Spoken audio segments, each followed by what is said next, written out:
अब ये अली अमीन गंडापुर वाला मामला तो समझाइएगा। JUIF बड़ी नाराज है। अली अमीन गंडापुर ने छोटी मोटी पार्टी कह दिया। एक तरफ पाकिस्तान तहरीक इंसाफ जाती है, उनको अपने इत्तेहादी बनाने की भरपूर कोशिश करती है, फिर जब वो हाथ नहीं मिलाते तो छोटी मोटी पार्टी कह दिया। फिर रिएक्शन ये आ रहा है, सेनेटर कामरान मुर्तजा का भी हो गया, हाफिज अब्दुल्ला का भी हो गया, दीगर रहनुमाओं का भी हो गया JUIF का। वो ये कह रहे हैं कि अली अमीन गंडापुर किसी और एजेंडे पर काम कर रहे हैं। तो ये क्या एजेंडा है और पाकिस्तान तहरीक इंसाफ की हिकमत अमली का हिस्सा है ये जो अली अमीन गंडापुर बात कह रहे हैं? मैं नहीं जानता कि पाकिस्तान तहरीक इंसाफ की इंटरनल हिकमत अमली क्या है, लेकिन मैं ये जरूर कहूं कि अली अमीन गंडापुर साहब उस हिकमत अमली को जो भी कोर पार्टी की पॉलिटिक्स की हिकमत अमली लगती है, जो इमरान खान साहब के बयानात से हमें नजर आती है, अली अमीन गंडापुर साहब उस प्रोग्राम के साथ चलते नजर नहीं आ रहे। अच्छा, हो सकता है कि बतौर इंतजामी उमूर KPK वो इंस्ट्रक्शंस ले रहे हों और काम कर रहे हों, इमरान खान साहब से भी हो सकता है ले रहे हों, बाकियों से भी ले रहे हों जो स्टेट के दीगर पावर स्ट्रक्चर्स में हैं, लेकिन सियासी तौर पे क्योंकि JUIF से बात करनी एक सियासी तोड़-जोड़ का अमल है, ये कोई रियासती अमूर नहीं है, ये कोई उनकी चीफ मिनिस्टर की रिस्पॉन्सिबिलिटी नहीं है, ये एक पॉलिटिकल एक्शन है। तो मेरा नहीं ख्याल कि अली अमीन गंडापुर साहब को हम पॉलिटिकल क्या कहना चाहिए विरासत ऑफ PTI के अंदर शामिल कर सकते हैं। मेरा ख्याल है कि वो कुछ और लोगों के साथ है।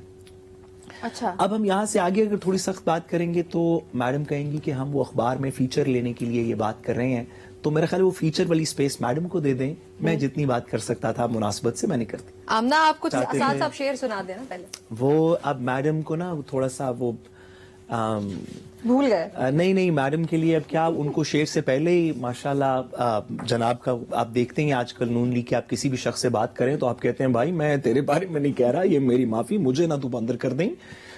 ऐसे ही क्योंकि रब ने शऊर दिया और थोड़ी सी जबान दी तो अब उसको इस्तेमाल करने की कोशिश कर रहे हैं। नहीं तो आप स्याह कहें सफेद कहें, शेर अंडा दे बच्चा दे आपका।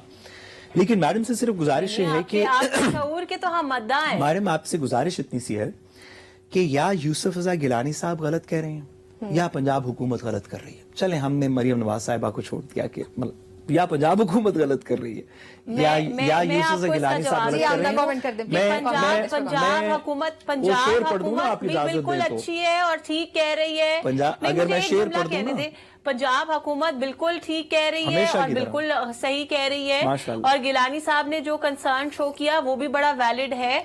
उन्होंने तो मामला इस्तेहकाक कमेटी को भेज दिया कि वो जो मैं कमेटी को भेज दिया ना, मैं यही कह रही हूँ। उसके अंदर मसला ये है कि एक जो कप्तान पहले इस्लामिक टच देता होता था, अब ये साद रसूल साहब थोड़ा सा फुप्पो वाला टच देने की कोशिश कर रहे हैं कल से, लेकिन नाकाम से नाकाम होए जा रहे हैं। इनका दिल है कि किसी तरह मैं कोई तीली लगा दूं, लेकिन साद साहब बिल्कुल रोजे नहीं लग रहे। बहुत अच्छी इफ्तारी की है पब्लिक न्यूज पे और बिल्कुल आपकी कोई तीली कार आमद नहीं होने वाली। अच्छा, हमने एक बात का जवाब तो इसमें गुजारिश करूं, जिसको मैडम तीली कह रही है ना, ये इस बात की जुर्रत है, हम सिर्फ मैडम से इस बात की जुर्रत की तवक्को रखते हैं कि किसी भी मुअज़्ज़ब मुआशरे की तरह अगर आपकी अपनी हुकूमत या लीडर भी कोई काम गलत करेगा, आप कहेंगे मेरे ख्याल में गलत है।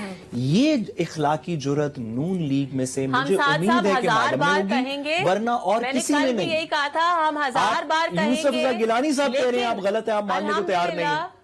आपने तो कभी गलत कुछ किया नहीं ना, मरियम साहिबा थोड़ी कभी कुछ गलत कर सकती हैं। में साद साहब अल्हम्दुलिल्लाह मेरे में इतनी जुर्रत है कि मैं अपनी जाती राय के मुताबिक ओपिनियन दूंगी। साद रसूल के प्रेशर में कोई ओपिनियन नहीं दूंगी। ये मेरी जुर्रत का ही मुजाहरा है। और टीवी इसी जुर्रत का जरा फायदा उठाते हैं। अंडर ड्यूरेस लोगों से अंडर ड्यूरेस स्टेटमेंट्स लेने की वकला को अक्सर आदत होती है कि बातों में उलझा के क्रॉस एग्जामिनेशन के वक्त उनसे वो कहलवा लें जो वो कहलवाना चाहते हैं। लेकिन थोड़ी सी, आप जितनी नहीं लेकिन थोड़ी सी वकील मैं भी हूं, तो अगर आपको ये लगता है कि आपके इस तरह के कमेंट्स के अंडर प्रेशर आके शायद मैं कोई वो ऐसा कमेंट कर दूं जो आप मुझसे कहलवाना चाह रहे हैं, अच्छा, तो अगर आप आज करेंगे कल भी करेंगे, अगर महीनों में करते रहेंगे तो कोई अफाका नहीं होगा। ठीक है, आमना ये बताएं कि शिबली फराज साहब ने कहा कि ऐवान नामुकम्मल है। इस बात का जवाब दे दें, सवाल सॉरी आपकी इजाजत से कि अगर पिछली सवाल का जवाब दे दें कि नहीं वो मरियम साहिबा गलत है, परेशानी है, वो आपको सवाल नहीं पूछने देंगे। मरियम साहिबा गलत है या मरियम साहिबा गलत है या यूसुफ गिलानी साहब गलत है, इसका जवाब चले एक वर्ड में बताएं आमना, फिर मैं क्वेश्चन पूछती हूँ।